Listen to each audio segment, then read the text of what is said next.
বিশ্বনবী আমার বললেন, হে যুবক তুমি একটু দাঁড়িয়ে যাও, আমার আপনার নবী তো জাহানের নবী মুহাম্মদুর রাসূলুল্লাহ সাল্লাল্লাহু আলাইহি ওয়াসাল্লাম আর দেরি করলেন না, ছুটে ছুটে ছুটে ছুটে ঘরে দৌড়ে এলেন।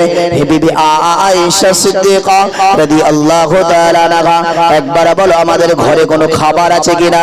বিশ্বনবী আমার তাকে বলেন যে তোমার জন্য খাবারের ব্যবস্থা করি। বিশ্বনবী আমার এত জ্ঞানী মানুষ, এত বুদ্ধিমান মানুষ, ওই মানুষের সুস্থতার আগে কি দরকার, কি দাওয়াই দরকার সেটা বিশ্বনবী বুঝতে পেরেছেন। যে মানুষটার একে শরীরে বোখার, আবার 3 দিন তার কোনো খাওয়া নাই, ওষুধ খাওয়ায় আর যাই খাওয়াই না কেন আগে তার খাওয়া দরকার।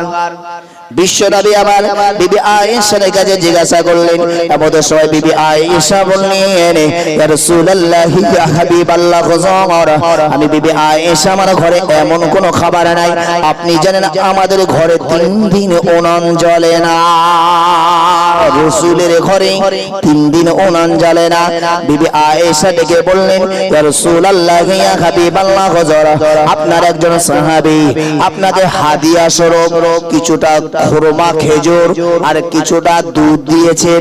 ইয়া রাসূলুল্লাহ ইয়া হাবিবাল্লাহ, হুজুর আর কিছুটা খাবার আমি খেয়েছি আর কিছুটা খাবার আপনার জন্য আমি রেখে দিয়েছি, এতটুকু ছাড়া আর কিছু নাই। বিশ্বনবী আমার 3 দিন ভোকা, বিশ্বনবী আমার ক্ষুধার্ত, বিশ্বনবীর ঘরে সামান্য মাত্র খাবার, তারপরেও বিশ্বনবী আমার এই খাবারটাকে আম্মা জানা আয়েশাকে বললেন, হে আমার বিবি আয়েশা তাড়াতাড়ি আমি রাসূলুল্লাহ আমার হাতে তুলে দাও। বিশ্বনবী আমার আম্মা জানা আয়েশার থেকে ওই অল্প কিছু খুরমা খেজুর আর কিছুটা পরিমাণে দুধ নিয়ে বিশ্বনবী আমার ছুটতে লেগেছেন। হযরত বিলাল রাদিয়াল্লাহু তাআলা আনহু হুজুরের দরবারে, হযরত বিলাল হুজুর এমনি করে জমিনের উপরে শুয়ে আছেন।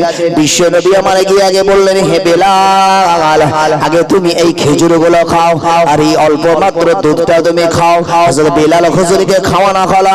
বিলাল রাদিয়াল্লাহু তাআলা হুজুর আমার বিশ্বনবীর স্পর্শে তার শরীরের অসুস্থতা, তার শরীরের বিমারি আমার আল্লাহ দূরে করে দিয়েছিল। একবার জোরে বলেন, একটু খাবার পরে তার শরীরের যখন সুস্থতা ফিরল, ওই সময় বিলাল রাদিয়াল্লাহু তাআলা আনহু বললেন, হে প্রতীক আজ আমার হয়তো খাবারের জন্যই হয়তো আমার এই শরীরের অসুস্থতা, আমার শরীরটা বড় সুস্থ বোধ হচ্ছে।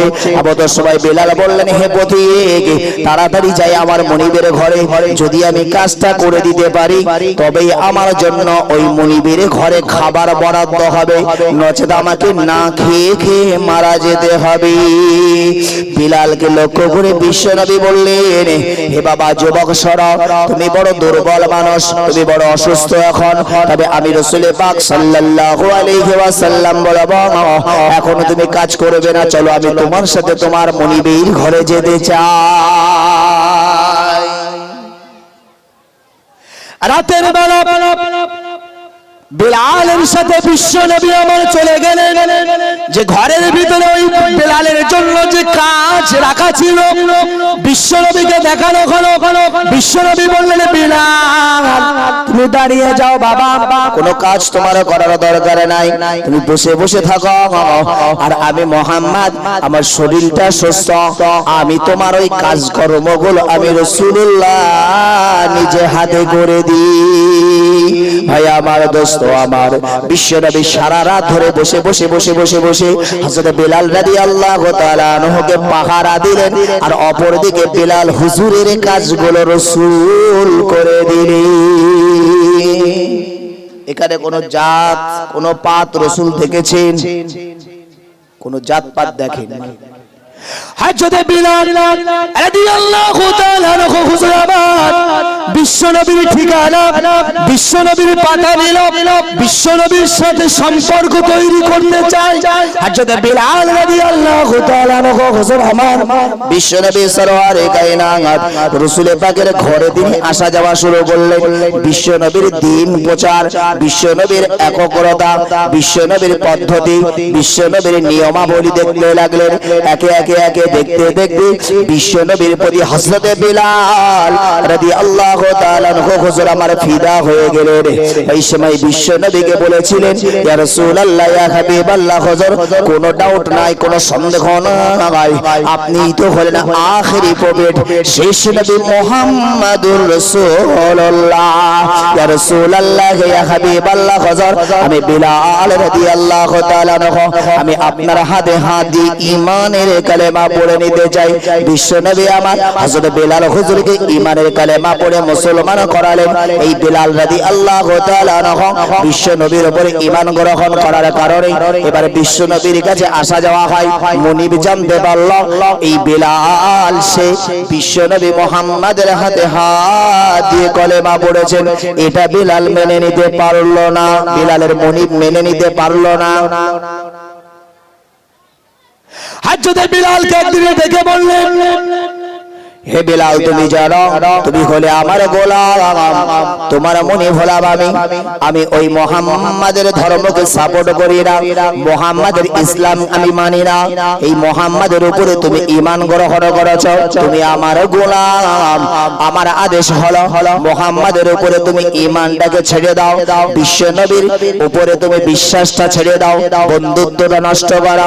ওই সময় বিলাল বললেন, হে আমার মনে আমি আপনারা ভালোবাসা, আপনার পিয়ার, আপনার মহব্বত পেয়েছি, কিন্তু সারা পৃথিবীতে যত ভালোবাসা আছে, বাপের ভালোবাসা, মায়ের ভালোবাসা, বাপের পিয়ার, মায়ের পিয়ার, আপনজনদের পিয়ার, আমি সর্বাপেক্ষা পিয়ার আমি মুহাম্মাদুর রাসূলুল্লাহ থেকে পেয়েছি।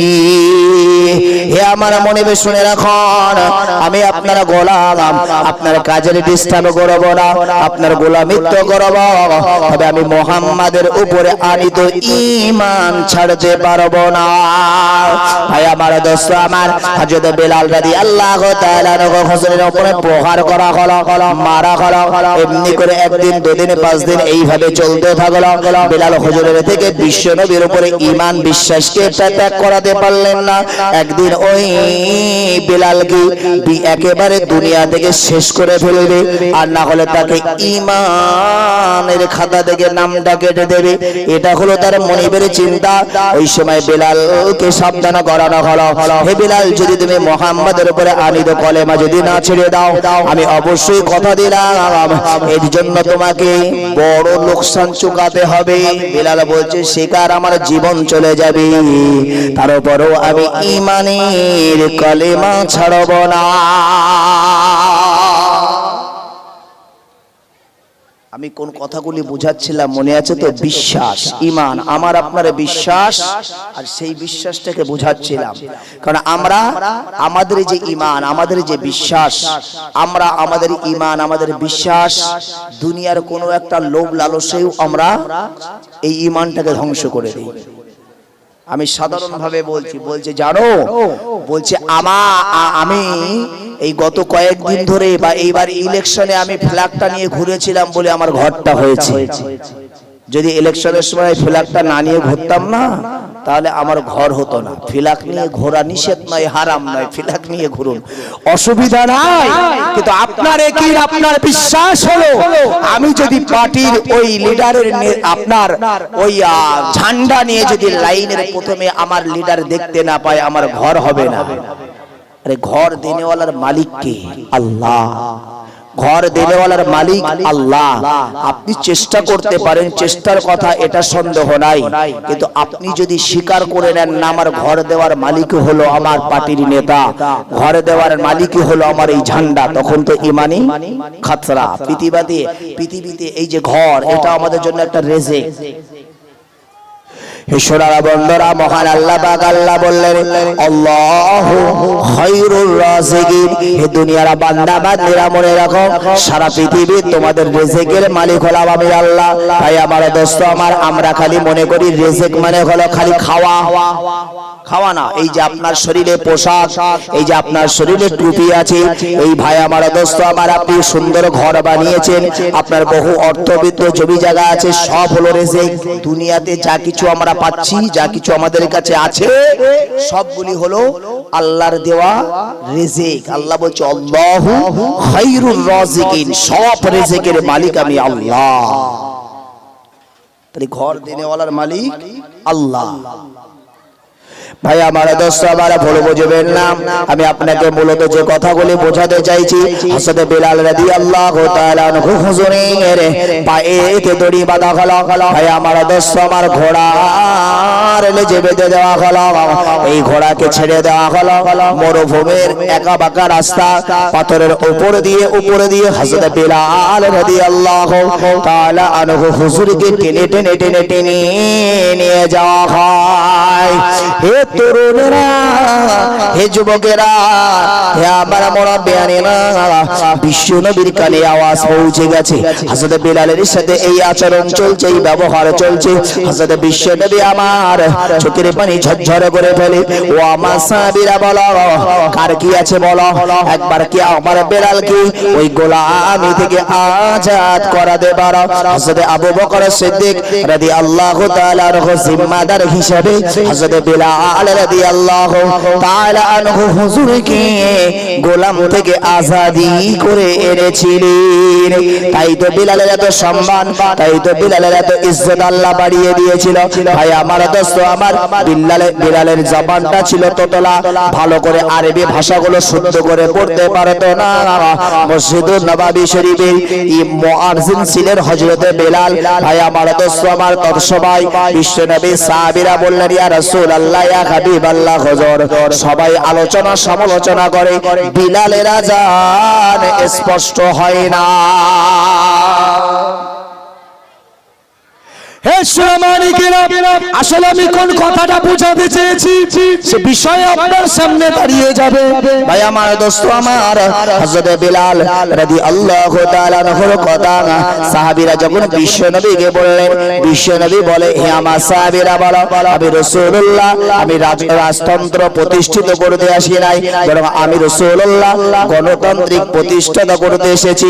যদি সবার আলোচনা সবার সমালোচনা যদি এমনটি হয়, তাহলে এবার তোমরা সবাই আলোচনা করো, বিলালকে যদি বলো সরাতে হবে, মুয়াজ্জিনের পর থেকে সরিয়ে দেওয়া হবে। ভাই আমার দোস্ত আমার, বিশ্বনবী সরওয়ারে কায়নাতের কথাই সাহাবীরা সবাই একসাথে বসে আলোচনা করা হলো। সাহাবীরা সবাই একমত হলেন, বিলালকে বাদ দিয়ে আমরা নবীর অন্য আর একজন সাহাবী যার কণ্ঠস্বর ভালো হবে, তার আওয়াজটা হবে শুদ্ধ, এমন একটা মানুষকে মদিনার মসজিদের মুয়াজ্জিনে বানানো হবে। ভাই আমার দোস্ত আমার, সেটাই করা হলো। হযরত বিলাল রাদিয়াল্লাহু তাআলা আনহুকে রাসূলুল্লাহ বললেন, হযরত বিলাল হুজুর এত কান্না কেঁদেছেন, সারা রাত ঘুমাতে পারি নাই। হায় আল্লাহ, আপনি আমার ওই মসজিদুন নববীর মুয়াজ্জিনে বানিয়েছিলেন। আল্লাহ, কত ইজ্জত মান তাশা, কত জিল্ল মান তাশা। আল্লাহ, ইজ্জত দেনেওয়ালার মালিক আপনি, জিল্লাত দেনেওয়ালার মালিক আপনি। আল্লাহ, নিশ্চয়ই আজকের এই ফয়সালা হলো আপনার পক্ষ থেকে।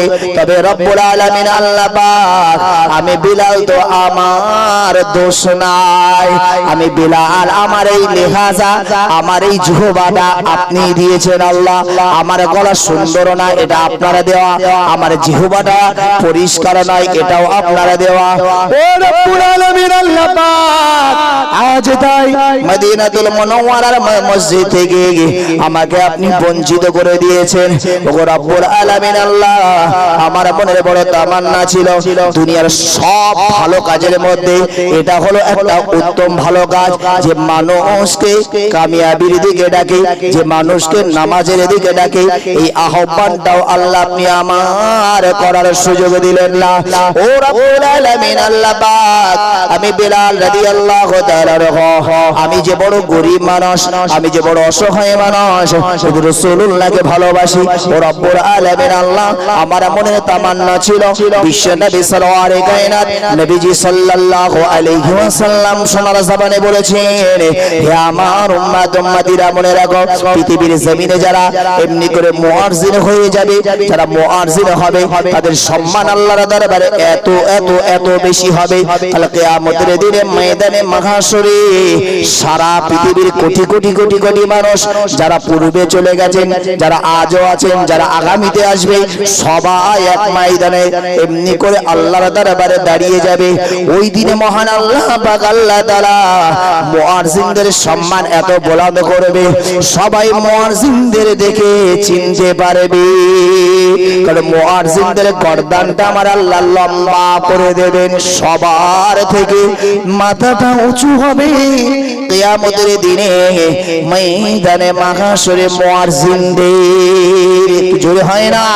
তাই বিশ্বনবী আমার বলেছেন, হে আমার উম্মত উম্মতিরা মনে রাখো, যদি মসজিদে তোমাদেরকে নামাজ পড়তে যাও, ওই সময় তোমরা যদি ইমামতির জন্য যদি তোমাদেরকে ঠেলে, তোমরা পিছিয়ে পড়ো, ইমামতির জন্য আগিয়ে যেও না। যদি তোমাদেরকে ঠেলা হয় তোমরা পিছিয়ে পড়ো। আর যদি তোমাদেরকে মসজিদে যাবার পরে আজানের সময়টা হয়, তুমি আগিয়ে যাও, পিছিয়ে যেও না। সব এখন উল্টো চলছে। ভোলা ভাই বুঝবেন না। হযরত বিলাল রাদিয়াল্লাহু তাআলা হুজুর বললেন, ও আমার রব, আমার মনের তামান্না ছিল কিয়ামতের ময়দানে ময়দানে মাহশরে আমি সেই সম্মানের অধিকারী হিসেবে দাঁড়াবো। আল্লাহ, এ তো আপনার দেওয়া জিহবা, আপনার দেওয়া আমার লেহাজ, আমার গলা। হে আমার রব, হে আমার মালিক, আমি আজ অতুজিল্লু মান তাশা জিল্লাত হয়ে গেলাম। আল্লাহ, আমি অসম্মানিত হয়ে গেলাম। ভাই আমার দোস্ত, আমার ফজরের ওয়াক্ত হয়ে গেল, ফজরের আজান হয়ে গেল মসজিদুন নববীতে। ভাই আমার দোস্ত আমার, আর সুবহ সাদেক হয় না, আর এমনি করে সকাল হয় না।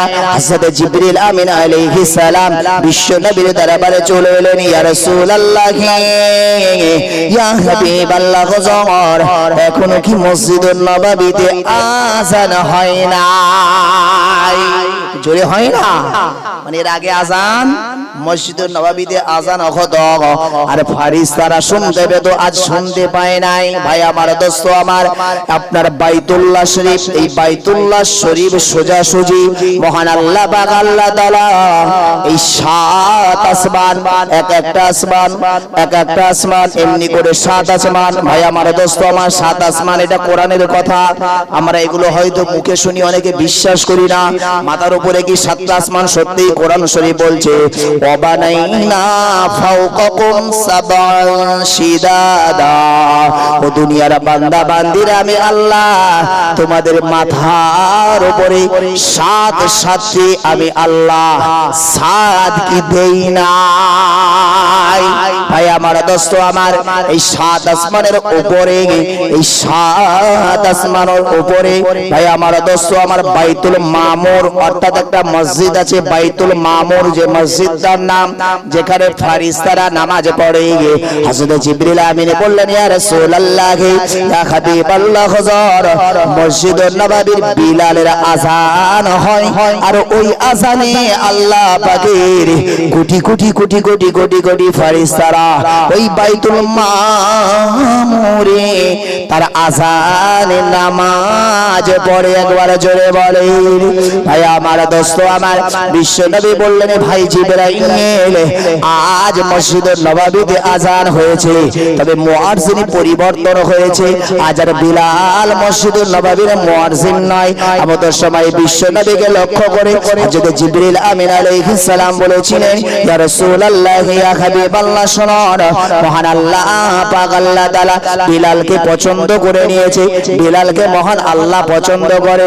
ইয়া রাসূলুল্লাহ, ইয়া হাবিবাল্লাহ, আজ যদি মসজিদুন নববীতে পুনরায় যদি বিলাল আযান না দেয়, ইয়া রাসূলুল্লাহ, ইয়া হাবিবাল্লাহ, হুজুর পৃথিবীর আপনার কোটি কোটি উম্মত এসেছে, আসবে, আগামীতে আসবে, কোন উম্মত আর এই সূর্যের মুখ দেখতে পাবে না।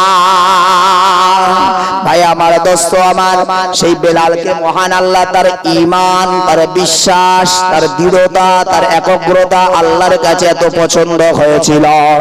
গলা তার পরিষ্কার ছিল না, জিহ্বাটা তার ঠিকঠাক ছিল না, তার পড়াগুলো স্পষ্ট হতো না, কিন্তু আল্লাহ তাকে এত পছন্দ করেছে। মদিনার ইমাম, মদিনার মুয়াজ্জিন, মদিনার ইমাম হলেন আমার নবী, আর মদিনার মুয়াজ্জিন সিলেক্ট করেছেন আমার আল্লাহ বিলাল কি ভাই আমার দোস্ত আমার বিশ্ব নবী সাল্লাল্লাহু আলাইহি ওয়াসাল্লাম যে সময় মিরাজে গিয়েছিলেন এই মিরাজে যাবার পরে মহান আল্লাহ পাকের আসমানে একটা পায়ের আওয়াজ শুনতে পেয়েছিলাম যে পায়ের আওয়াজটা রাসূলুল্লাহর বড় চেনা হে সুলামানিকেরা হে জওয়ানেরা যুবকেরা হে আমার মুরব্বিয়ানেরা বিশ্বনবী সরওয়ারে কায়নাত রাসূল পাক সাল্লাল্লাহু আলাইহি ওয়াসাল্লাম ওই সময় জিবরাইলকে ডেকে বললেন ভাই জিবরাইল আমি একটা বড় চিনা চিনা পায়ের আওয়াজ পাই এই পায়ের আওয়াজটা কার এই পায়ের আওয়াজটা আমি রাসূলুল্লাহ আমার বড় চিনা লাগে ওই সময়তে মহান আল্লাহ পাক আল্লাহ তাআলা বলেন ইয়া রাসূলুল্লাহ ইয়া হাবিবাল্লাহ হযর এই আওয়াজটা অন্যরকম না এটা হলো আপনার প্রিয় সাহাবী হযরত বিলালের পায়ের আওয়াজ তাই বিশ্বনবী আমার সাহাবীদের কাছে গর্ব করে বলেছিলেন ইয়া আমার সাহাবীরা শুনে রাখো আমার বিলাল আল্লাহর দরবারে এত দামি বিলাল হলেন আল্লাহর দরবারে এত সম্মানিত এই বিলাল জমিনে আর তার পায়ের আওয়াজ মহান আল্লাহ পাকের আসমানে আমি রাসূলকে শুনিয়েছি হে তরুণেরা যুবকেরা হে আমার মুরব্বিয়ানেরা তার কি একগ্রতা তার কি বিশ্বাস তার কি ঈমান চিন্তা করুন বিশ্বনবী সরওয়ারে কায়নাত রাসূল পাক সাল্লাল্লাহু আলাইহি ওয়াসাল্লাম এই দুনিয়ার ধারা থেকে যেদিন বিদায় নিয়েছিলেন যেদিন ইন্তেকাল বরণ করেছিলেন এক এক সাহাবী সব পাগলের মতন হয়ে গিয়েছিল হযরত ওমর ফারুক রাদিয়াল্লাহু তাআলা এমনি করে তিনি এমনি করে তরবারি নিয়ে বেরিয়ে পড়েছে কেউ তোমরা বলবে না রাসূল ইন্তেকাল করেছে রাসূল পরলোক গমন করেছে যদি তোমরা কেউ বলো আমি ওমর ফারুক রাদিয়াল্লাহু তাআলা তার গলা আর তার গর্দানকে আমি উড়িয়ে দেব ভাই আমার দোস্ত আমার সব পাগল হয়ে গিয়েছিল সেই দিনে হযরত বিলাল রাদিয়াল্লাহু তাআলা বিশ্বনবীর ইন্তেকালের পরে তার যখন দাফন কাফন হলো আর মাজার মুকদ্দাস বানালো তার যখন কবরস্থ করা হলো বিশ্বনবীর মাজার মুকদ্দাস হবার পরে বিশ্বনবীর চেহারাটা ঢেকে দেবার পরে আর সাহাবীরা একজন সাহাবী হযরত বিলাল তাকে আর কেউ খুঁজে পায় না সব সাহাবীরা বিলালকে খুঁজলেন কেউ বিলালকে পেলেন না হযরত বিলাল রাদিয়াল্লাহু তাআলা হুজুর আমার তিনি বেশ কয়েকটা মাস পরে হযরত বিলাল রাদিয়াল্লাহু তাআলা তিনি এমনি করে মদিনা ছেড়ে চলে গেছেন বিশ্বনবী তার স্বপ্নের মাধ্যমে বিশ্বনবী হযরত বিলালকে শোনাতে লাগেন হে বিলাল আমি রাসূল পাক সাল্লাল্লাহু আলাইহি ওয়াসাল্লাম তুমি তো আমার সাথে আর দিদার করলে না তুমি তো আর আমার সাথে দেখা করলে না বিলাল কতদিন হয়ে গেল তুমি আমি রাসূলুল্লাহ আমায় ছেড়ে তুমি দূরে আছো বিলাল হুজুর যখন স্বপ্নে যোগে রাসূলুল্লাহর এই কথাটুকু শুনলেন সাথে সাথে বিলাল হুজুর বুঝতে পেরেছেন বিশ্বনবী আসলে আমি হযরত বিলাল এত দূরে রাসূলুল্লাহর মাজার মুকদ্দাস থেকে আমি এতটা দূরে আছি এটা রাসূলুল্লাহ চান নাই রাসূলুল্লাহ আমাকে আহ্বান করেছে হযরত বিলাল রাদিয়াল্লাহু তাআলা হুজুর আমার ওই সময় তিনি ছুটে আর দেরি নয় মদিনাতুল মুনাওয়ারায় চলে এলেন বিশ্বনবীর মাজার মুকদ্দাসে দাঁড়ালেন জিয়ারত করলেন ভাই আমার দোস্ত আমার হযরত বিলাল রাদিয়াল্লাহু তাআলা তিনি মদিনার জমিনে ফিরেছেন সাহাবীদের ভিতরে আনন্দ উল্লাস শুরু হয়ে গেছে আমাদের মসজিদের মুয়াজ্জিন হযরত বিলাল ফিরে এসেছে সবাই জিজ্ঞাসা করে বিলাল বলো কোথায় ছিল হযরত বিলাল রাদিয়াল্লাহু তাআলা মনোমালিন্য নিয়ে তিনি মদিনাতুল মুনাওয়ারায় মসজিদুন নববী শরীফের ভিতরে নামাজের জন্য চললেন আমাদের সময় সমস্ত সাহাবীরা বললেন আজ থেকে আবার মসজিদুন নববীর মুয়াজ্জিন থাকবেন হযরত বিলাল বললেন হে মদিনার ভাইয়েরা হে নবী সাহাবীরা খবরদার আমি বিলাল আর আমাকে আযান দেওয়ার কথা বলবে না আমি বিলাল আর মসজিদুন নববীতে আযান দিতে পারবো না হে তরুণেরা যুবকেরা হে আমার মুরব্বিয়ানেরা হযরত বিলালকে সাহাবীরা সবাই মিলে বলতে লাগলেন। বিলাল রাজি হলো না। এমন সময় বিশ্ব নবী রাখতে জিগার হযরত ইমাম হাসান হযরত ইমাম হুসাইন রাদিয়াল্লাহু তাআলা আনহু হুজুর এই দুইজন বিশ্ব নবীর কলিজার টুকরা রাখতে জিগার চলে এলেন। হে বিলাল তুমি কেন আযান দেবে না? বিলাল বলছে আমার অসুবিধা আছে। হে নবীর নয়নের মণি, হে ইমাম হাসান, হে ইমাম হুসাইন, আর তুমি আমাকে বলবে না আমার অসুবিধা আছে?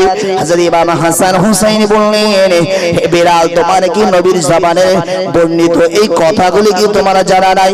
বিশ্ব নবী বলেছেন পৃথিবীর জমিনে যদি কোনো মানুষ যদি আমি রাসূলুল্লাহ ইন্তেকালের পরে যদি আমাকে কেউ দেখতে চায়, আমার চেহারাটা কেউ দর্শন করতে চায়, সে যেন আমার ইমাম হুসাইনের দর্শন করে নেয়। কারণ বিলাল হযরত বিশ্ব নবীর চেহারার সাথে হুবহু মিল ছিল হযরত ইমাম হুসাইন রাদিয়াল্লাহু তাআলা আনহুর চেহারার সাথে। তাই নবীজি বলেছেন যদি কেউ আমি রাসূল ইন্তেকালের পরে সাহাবীরা যদি আমার দেখার জন্য মন টাকা দেয় তোমরা হুসাইনকে দেখে নেবে। ভাই আমার দোস্ত আমার বিশ্ব নবীর অপর আরেকটা হাদিসে বিশ্ব নবী বলেছেন ইয়া আমার সাহাবীরা শোনো, আমি যদি ইন্তেকাল বরণ করি, আমি যদি দুনিয়া থেকে বিদায় নিই, তবে মনে রাখো যদি কেউ আমার ইমাম হাসান ইমাম হুসাইনের আদেশটা মেনে নেয়, তার যদি আদেশটা মেনে নেয়, আমি রাসূলুল্লাহ জানিয়ে দিই তারা ইমাম হাসান হুসাইনের আদেশ নয় বরং আমি রাসূলুল্লাহ আমার আদেশটাই তারা মেনে নেবে। যারা ইমাম হাসান হুসাইনের আদেশটা অমান্য করবে তারা স্বয়ং আমি রাসূল পাক সাল্লাল্লাহু আলাইহি ওয়াসাল্লাম আমার আদেশটাই তারা অমান্য করবে। ভাই আমার দোস্ত আমার এবার ইমাম হুসাইন হুজুর রাগী মানুষ তিনি বিলালকে ডেকে বলছে, বিলাল তোমার কি জানা নাই রাসূলুল্লাহর হাদিস, রাসূলুল্লাহর সুন্নাহ জবানে এই বর্ণিত কথাগুলি বিশ্ব নবী বলেছেন যদি তোমাদের কাছে ইমাম হাসান হুসাইন আদেশ করে, যদি তোমরা বিশ্ব নবীর ওই ইমাম হাসান হুসাইনের আদেশগুলো মেনে নাও তবে নবীর আদেশ মানা হবে, আর না মানলে রাসূলুল্লাহর আদেশকে অমান্য করা হবে। বিলাল মনে আছে হযরত বিলাল রাদিয়াল্লাহু তাআলা আনহু আর জবানটা খুলতে পারছে না। হযরত বিলাল হুসাইনকে দেখে মনে করছে স্বয়ং রাসূলুল্লাহই আমাকে আদেশ করেছে। হযরত বিলাল হুজুরকে হযরত ইমাম হাসান ইমাম হুসাইন তাদের নেতৃত্বে হুসাইন হুজুর বলতে লাগলেন, বিলাল তুমি হলে মহান আল্লাহর সিলেক্টেড, তুমি হলে মহান আল্লাহর পছন্দের, মহান আল্লাহ তোমাকে মনোনীত করেছে। হে বিলাল বিলাল তুমি মদিনায় থাকবে আর মসজিদুন নববীর আযান অন্য মুয়াজ্জিন দেবে, এটা কখনোই হতে পারে না। তাড়াতাড়ি চলে যাও মেম্বারে দাঁড়িয়ে পড়ো, মসজিদের আযান শুরু করো। ভাই আমার দোস্ত আমার হযরত বিলাল রাদিয়াল্লাহু তাআলা আনহু হুজুর আমার চলে গেলেন। এমনি করে যখন মসজিদুন নববীতে আযান শুরু করলেন, আল্লাহু আকবার আল্লাহু আকবার শুরু হয়ে গেল। আশহাদু আল্লা ইলাহা ইল্লাল্লাহ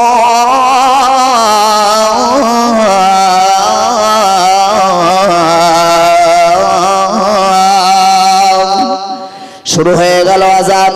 আশহাদু আন্না মুহাম্মাদার রাসূলুল্লাহ।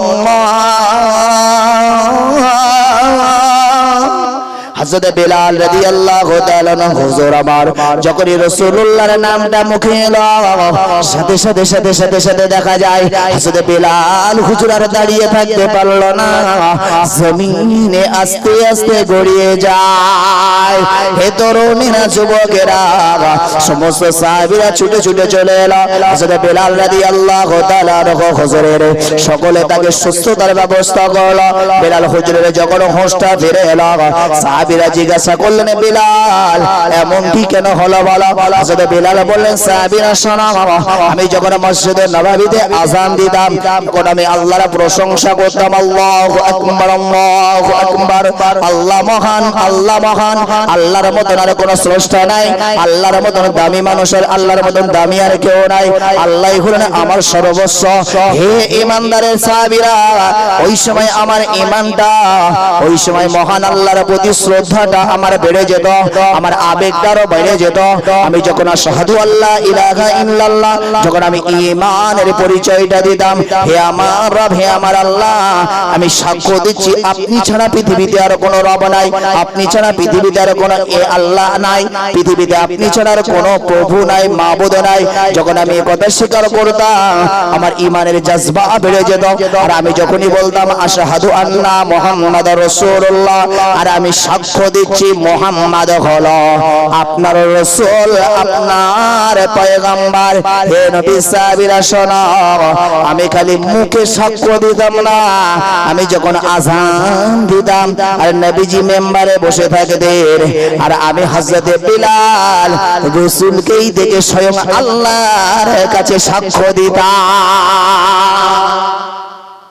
ভাই আমার দোস্ত আমার ভুল আমায় বুঝবেন না আমি বিলালের কথা বলতে বলতে এত দূর চলে এসেছি তার কারণ হলো আমি আপনাকে বোঝাচ্ছিলাম আমি আপনাকে বলছিলাম তাদের ঈমান তাদের একগ্রতা তাদের উপরে কত তাদের উপরে লাঞ্ছনা তাদের উপরে কত গঞ্জনা এসেছে তারা কত কিছু থেকে বঞ্চিত হয়েছে এমনি করে তারা শোষণ হয়েছে তারপরেও তাদের ঈমানটাকে বিক্রি করে নাই আজ আমি আপনি ভাই আমার দোস্ত আমার সামান্য কথায় আমাদের ঈমানটা আমরা বিক্রি করে ফেলি হয়তো আমরা আসলে বিষয়বস্তু জানি না তাই বলি ভাই আমার দোস্ত আমার মহান আল্লাহ পাক আল্লাহ তাআলার নবী বলেছেন ওই কথা আবার মনে করুন তারপরে আবার ওখান থেকে আলোচনা শুরু হবে বিশ্ব নবী বলেছেন যদি তোমাদের হত্যাও হতে হয় যদি তোমাদের মার্ডার হতে হয় তোমাদের মৃত্যুবরণ করতে হয় তবে তোমরা সরাসরি আল্লাহর সাথে শিরক করতে পারবে না শিরক মানে আল্লাহ ছাড়া কোনো কাউকে মাবুদ কোনো কাউকে স্রষ্টা কোনো কাউকে রিজিক দাতা কোনো কাউকে আইন দাতা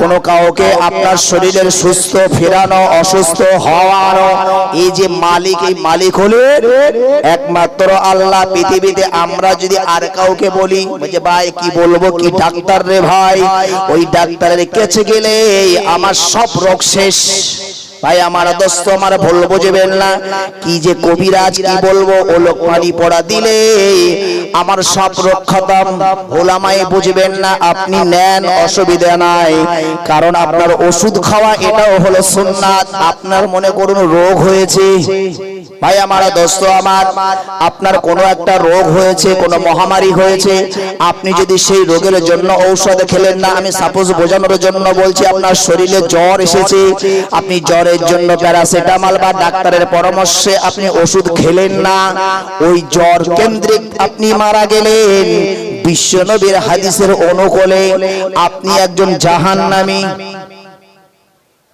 আলোচনা বুঝতে হবে আপনার শরীরে জ্বর এসেছে আপনি ইচ্ছে করেও জ্বর সেরে যাবে কোনো ব্যাপার না আর জ্বরের জন্য ওষুধ খাবো আমি ওষুধ খাবো না আল্লাহ ভালো করে দেবে আল্লাহ ভালো করে দেবে আপনার সেই ঈমান নয় আমার সেই ঈমান নেই ভাই আমার দোস্ত আমার আপনি আমি যদি এ কথা বলে ওই জ্বরেই যদি আমি মারা যাই আমার গুনাহ হবে হত্যার গুনাহ বিশ্বনবী আবার বলেছেন হে আমার উম্মত উম্মতিরা মনে রাখো আমি রাসূল পাক সাল্লাল্লাহু আলাইহি ওয়াসাল্লাম বলে দিলাম তোমরা দুনিয়াতে যদি অসুস্থ হও তোমাদের শিফার জন্য মহান আল্লাহ পাক আল্লাহ তাআলা তোমাদের কাছে নিয়ামত হিসেবে দাওয়াই দিয়েছে দাওয়াই ঔষধ তোমরা খাও ডাক্তারের সংস্পর্শে যাবে কবিরাজের কাছে তোমরা যাবে তবে মনে রাখো বিশ্বনবী বলেছেন তবেই শিরক হবে যদি তোমরা ওই ওষুধের উপরেই তোমাদের এই রোগ সারার মালিক তোমরা দেখে বানাও ভাই আমার দোস্ত আমার ওই ডাক্তারকে যদি তোমার রোগ সারানোর মালিক বানাও আমি রাসূলুল্লাহ জানিয়ে দিই তবেই তোমাদের শিরক হয়ে যাবে কারণ তুমি ওষুধ খাবে আমি ডাক্তারের কাছ থেকে ওষুধ এনেছি ভালো তিনি ওষুধ দেন সেই ওষুধের ওসিলায় আল্লাহ আমাকে সুস্থ করেছে অমুক কবিরাজের কাছে গিয়েছিলাম তিনি আমাকে পানি পড়া দিয়েছে পানি পড়া খেয়ে আমার মাথার যন্ত্রণা সেরে গেছে এই নয় পানি পড়া দিয়েছে আল্লাহ আমার ওই পানি পড়ার উসিলায় আমার আল্লাহ সুস্থ করেছেন শিরক। ভাই আমার, দোস্ত আমার, আল্লাহর একজন ওলি হযরত বাইজিদ বাসতামি রাহমাতুল্লাহ আলাইহি, কথাটা মনে এসে গেল তাই বললাম। হযরত বাইজিদ বাসতামি রাহমাতুল্লাহ আলাইহি তিনি রাতের বেলা ঘুমিয়ে আছেন, তিনি স্বপ্নে দেখছেন তিনি ইন্তেকাল করেছেন, তিনি মারা গেছেন। স্বপ্নে আমরাও দেখি তো যে আমরা মরে গেছি, অনেক সময় অনেকে দেখে তো যে রাতের বেলা ঘুমিয়ে স্বপ্ন দেখছে হঠাৎ সে মরে গেছে, সে নিজেই মরে গেছে, আবার সেই স্বপ্ন দেখছে। হয় এটা স্বপ্নে হয়। হযরত বাইজিদ বাসতামি রাহমাতুল্লাহ আলাইহি বলেন তিনি রাতের বেলা ঘুমের স্বপ্নে দেখছেন আমি ইন্তেকাল করেছি, আমি মারা গেছি। ভাই আমার, দোস্ত আমার, এমনি করে কিয়ামত অনুষ্ঠিত হচ্ছে, তিনি দেখছে কিয়ামতের দিন আল্লাহ বিচারক হিসাবে বসেছেন, আল্লাহ বিচারকের কুরসিতে বসেছেন। এমন সময় আল্লাহ এক করে বিচার নিচ্ছেন। এমন সময় আমি বাইজিদ বাসতামি আমি ওই লাইনে দাঁড়িয়ে গেলাম। দাঁড়ানোর পরে একের পর এক সবাই বলছে কি তুমি ইবাদত করেছো বলো, সবাই ইবাদতের কথা বলছে। কিন্তু আমি বাইজিদ বাসতামি রাহমাতুল্লাহ আলাইহি আমিও যখন আল্লাহর সামনে দাঁড়িয়ে গেলাম, ওই সময় বাইজিদ বাসতামি তিনাকে মহান আল্লাহ বলছে হে বাইজিদ বলো। বাইজিদ বলছে আমি আল্লাহর কাছে বললাম আল্লাহ আমার জীবনে আমি নামাজ পড়েছি, রোজা রেখেছি, দান খায়রাত করেছি, মানুষের পাশে দাঁড়িয়েছি, এমনি করে গরিবকে ভালোবেসেছি, গরিবের পাশে ছিলাম। আল্লাহ ছোটদেরকে স্নেহ করেছি, বড়দেরকে সম্মান করেছি, পিতা মাতার খেদমত করেছি। তারপরেও বাইজিদ বলছে আল্লাহ জানি না আমার ইবাদত কবুল করেছেন কিনা আপনি জানি না আল্লাহ, তবে আল্লাহ আমি বাইজিদ বাসতামি রাহমাতুল্লাহ আলাইহি আমার কোন ইবাদত কবুল না হলেও আমার ইয়াকিন, আমার বিশ্বাস, আমার জীবনে একটা আমল আমি নিয়ে এসেছি। বিশ্বনবী মহান আল্লাহ বাইজিদ বাসতামিকে স্বপ্নের মাধ্যমে প্রশ্ন করছে বাইজিদ বলো সে আমলটা তোমার কি? বলছে আল্লাহ সেই আমলটা হলো লা ইলাহা ইল্লাল্লাহ। জোরে হয় না ভাই আমার, দোস্ত আমার, এই লা ইলাহা ইল্লাল্লাহ, লা মানে না, ইলাহা মানে কোন রব, কোন সৃষ্টিকর্তা, কোন প্রভু নাই, কোন ইলাহা নাই। ইল্লাল্লাহ আছে শুধুমাত্র আল্লাহ, আল্লাহ ছাড়ার কোন রব নাই। মহান আল্লাহ বলছে তোমরা যদি এই কথা আমার কাছে বলো পৃথিবীতে যত ইবাদত আছে, যত আমাল আছে, সব থেকে আমি আল্লাহ বেশি খুশি হয়ে যাই। একবার জোরে হয় না? এজন্য আমাদের সব সময় পড়া দরকার লা ইলাহা ইল্লাল্লাহ। আল্লাহ বলছে সব থেকে আমার কাছে দামি আমল হলো লা ইলাহা ইল্লাল্লাহ। এখানে এসেছে তাই একটু আমাকে বলতেই হয় ভাই আমার, দোস্ত আমার। মুসা আলাইহিস সালাতু ওয়াস সালাম আল্লাহর কাছে দাবি করেছেন হে আমার রব, হে আমার আল্লাহ, আমি মুসা মাশাআল্লাহ মাশাআল্লাহ জনাব হুজুর কিবলা তিনি আমাদের মধ্যে ঢুকেছেন। আমরা সকলে মহব্বতে একবার তাকবীর দিই, নারে তাকবীর, নারে তাকবীর। সিলসিলায়ে হক ফুরফুরা শরীফ, সিলসিলায়ে হক ফুরফুরা শরীফ, পীরনগর দরবার শরীফ, পীরনগর দরবার শরীফ, জনাব ভাইজান হুজুর কিবলা, জনাব ভাইজান হুজুর কিবলা, নারে তাকবীর, নারে তাকবীর।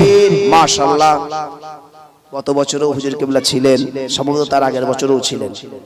তো ভাইজান তিনি এসেছেন, কোনো অসুবিধা নেই, ঠিক সময় মতো ইনশাআল্লাহ চলে আসবে। তিনি মানুষের সাথে খুব ভালো খুব সুন্দর মেশেন, ভালো লাগবে দেখবেন ইনশাআল্লাহ। আলোচনা তিনি করবেন আমার পরে। যাই হোক, চলুন আমি যে আলোচনা আপনাকে করছিলাম আমার আলোচনার দিকে আগাই। মুসা আলাইহিস সালাম আল্লাহর কাছে দাবি করছে আল্লাহ আমি তো আপনার সাথে কথা বলি, কালিমুল্লাহ, কালাম করি, কথা বলি, বাক্য আলাপ করি। মুসা বলছে আল্লাহ আমি নাজি, অর্থাৎ আমি আপনার কাছাকাছি, লাকাব আপনার থেকে পাওয়া, আমি কত সম্মানিত, কত দামি আল্লাহ, তবে আমি আপনার কাছে আরো খাস হতে চাই, আরো দামি হতে চাই, আরো আপনার নৈকট্য হাসিল করতে চাই। আল্লাহ বলছে মুসা তুমি আমার আরো কাছাকাছি আসতে চাও, তা বলো তোমার কি দাবি আছে বলো। মুসা নবী বলছে আল্লাহ আপনি আমার একটা স্পেশাল আমল দেন না, যে আমলটা হবে সব থেকে দামি এবং সে আমলটাও হবে খাস আমার জন্য, আম নয় খাস আমার জন্য। আল্লাহ আমলটা হবে সব থেকে দামি এবং স্পেশাল আমার জন্য, স্পেশাল খাস ভাবে ওই আমলটা থাকবে। এমন একটা আমল আল্লাহ